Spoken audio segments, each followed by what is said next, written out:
buhay mga ka-PH. Dito tayo ngayon sa Palmdale Village para bigyan po sana kayo ng sariwang development update. However po kanina medyo makulimlim po ang panahon. Medyo inuna muna namin yung pagpapalipad po ng drone para mas makakuha tayo ng updates bago po umulan kasi medyo makulimlim. Yun nga lang po, pagkatapos po ng ating pagpapalipad ay bumuhos na po ang malakas na ulan kaya dito tayo ngayon sa loob ng sasakyan. Makita naman po natin, no? Yan, mga aggregates. Turo ko lang po kasi meron po kami dito nakuhang property. Actually, kaming family, nasa 6 na property po ang nakuha namin dito. Yan mga ka-PH, ang dami na pong development. So, pag-upload po namin ng aming drone shots, so doon ko po in-explain kanina kung ano yung mga makikita natin na development po dito sa Palmdale Village.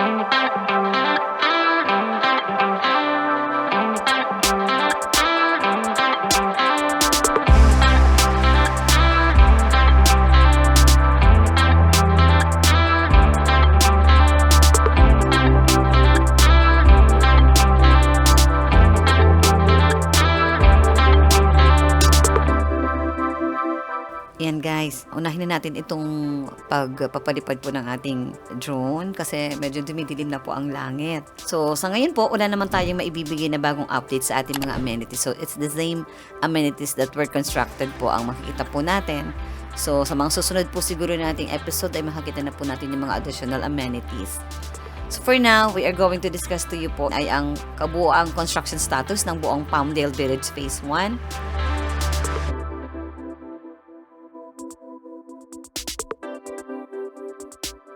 Mag-start po tayo dito sa ating mga perimeter units na located po sa right side when we are facing po the entrance gate or going inside the subdivision. It's to our right po itong ating unang i-mention or i-update na construction units. So, let's start po with block 17.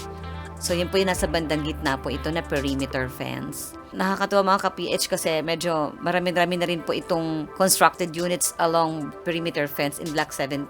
Lots 1 to 15 and lots 21 to 52 ay constructed na po or ready for occupancy.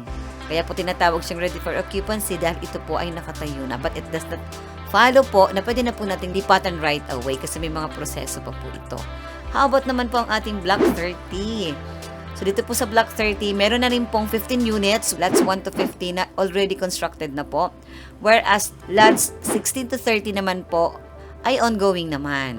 How about naman po yung susunod natin perimeter, ang ating block 43. So, makikita din po natin dito na ongoing na rin po ang lots 20 to 23 as well as lots 36 to 53. So, proceed naman po tayo sa kabilang side, kabilang area or left side po na along perimeter fence na mga units po natin. So, let's take po itong block 42 at block 58. Yan, bakit ko po pinagsama na?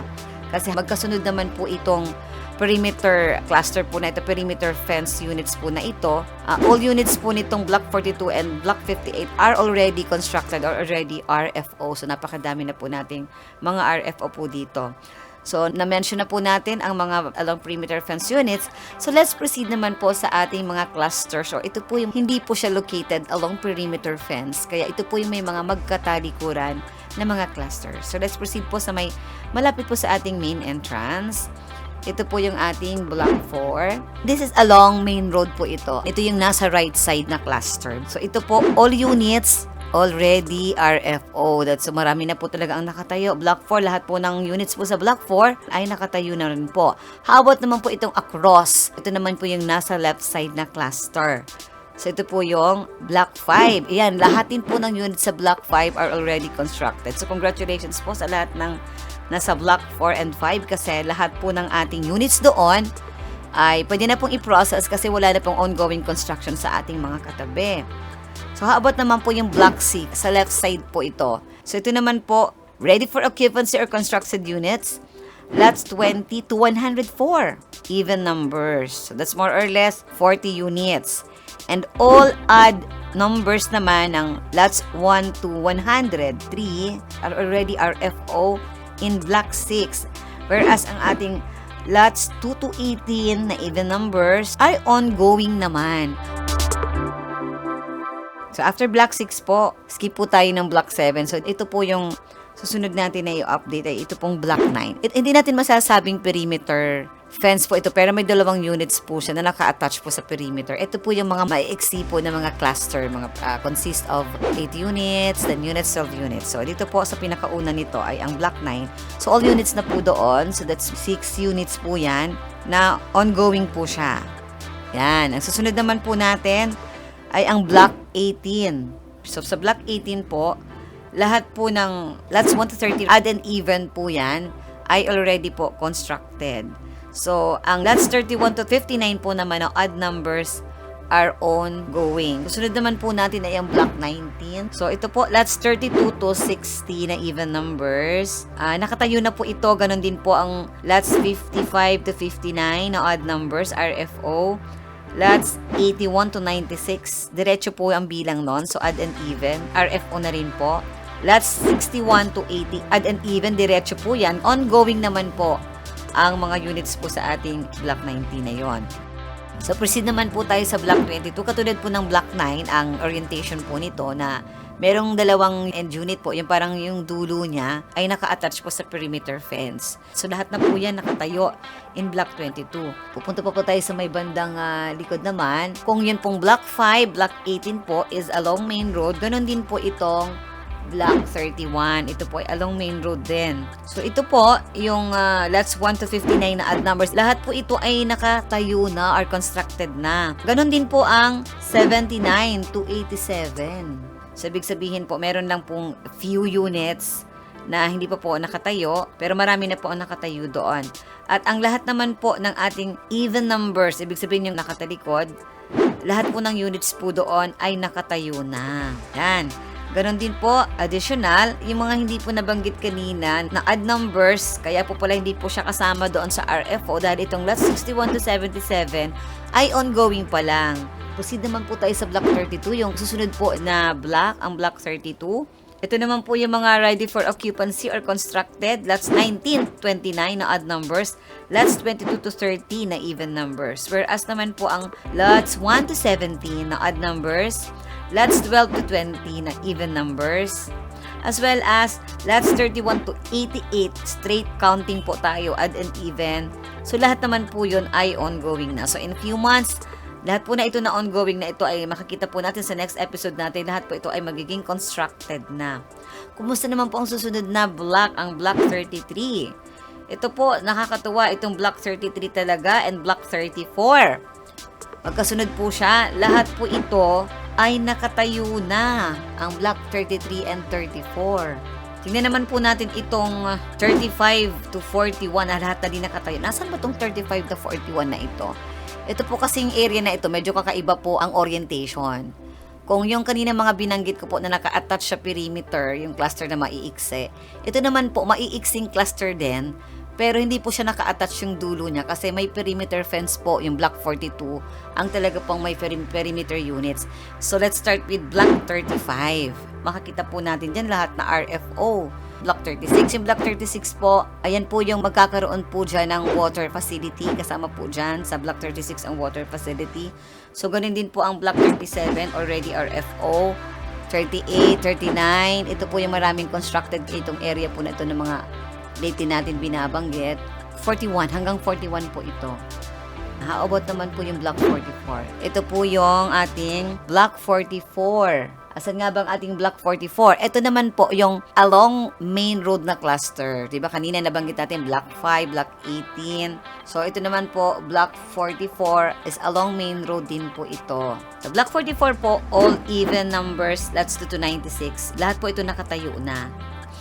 Yun naman pong odd numbers, ito po yung mga RFO sa Block 44, lots 1 to 29, lots 51 to 59, lots 79 to 95, ay lahat po yun RFO na. Samantala naman po itong ating lots 61 to 77, ito naman po ay ongoing. So, congratulations po. Tingnan naman po natin yung katalikuran niya, yung susunod natin na units. Block 45, marami na rin pong nakatayo. Ayan po, makikita po natin sa Block 45, lots 13 to 96, odd and even, ibig sabihin straight count po yon, ongoing. Tapos sa Block 46, yung susunod ulit po na block, all units po doon are RFO na. At dito naman po tayo sa 47 and 48. O, magkasunuran po yan. Parehas po yon. Lahat na po nakatayo ang ating mga units sa Block 47 and 48. Kumusta naman po itong Block 51 and 52? Nasaan nga ba itong Block 51 and 52 natin? Ayan, makikita po natin. Parang katulad po ng mga binanggit ko kanina. Near perimeter, but it's not along perimeter fence. Maiiksi po. Lahat po ito nakatayo na, RFO na. Ganon din po ang 54 to 57. Lahat na din po nakatayo ito. By the way guys, itong ating Block 57, ito po yung malapit sa ating one of the amenities, yung ating pong basketball court. Nasa harap po ng Block 57 yung ating pong open space kung saan po ilalagay ang iba nating amenities. So tingnan naman po natin ang another cluster po na along main road is Block 59. So lahat po ng units dito, odd and even, facing the main road and none, lahat na po ito nakatayo na. So yung susunod naman po sa likod niya yung Block 60 natin. Lots 31 to 87 ng odd numbers are already RFO. Ganun din po ang lots 2 to 88 na even numbers RFO. So ganun din po ang lots 1 to 29 odd numbers ongoing naman. Kumusta naman po kaya ang ating Block 61? So itong Block 61, ito yung susunod sa Block 60 na malapit naman po din doon sa ating amenity area. So, kumusta naman po dito ang mga units construction?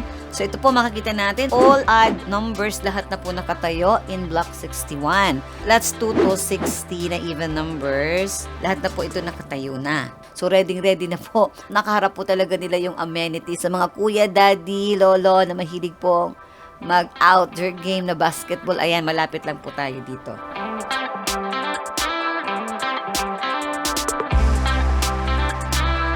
Kumusta naman po ang ibang status katulad po ng construction of concrete roads? Makakita na rin po natin yung iba pang karagdagang development ay ang area of Block 63 to 78. Yun naman po ay construction of concrete roads, meaning katatapos lang po ng construction ng drainage system. That is why ongoing naman po ang process ng pagbubuhos ng ating mga konkretong daan.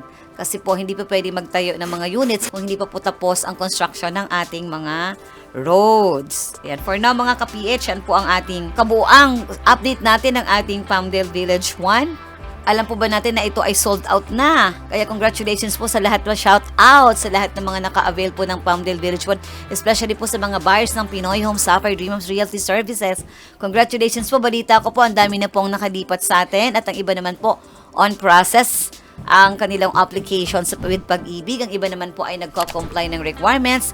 Ang iba ay nag-aantay na lang po ng tawag at ang iba naman po ay for processing na po ang ating mga units. So ito, congratulations dahil totoong napaka-affordable po natin ito nabili. Kaya congratulations dahil you really made a very wise decision, a very good investment along highway po. Ayan, ang ating Palmdale Village 1.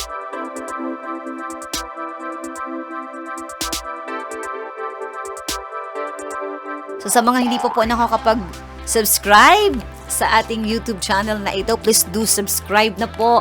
Click that bell button, makita po natin so that manonotify po tayo ng mga updates, future updates ng hindi lamang po ni Palmdale Village as long as other projects po ni Apex Homes from north to south. And please do like and share na rin po. And kindly also follow the pages po na makikita po natin sa screen para mas ma-update po tayo ng iba pang mga mahahalagang updates fresh from Pinoy Home Sapphire Dream Homes Realty Services.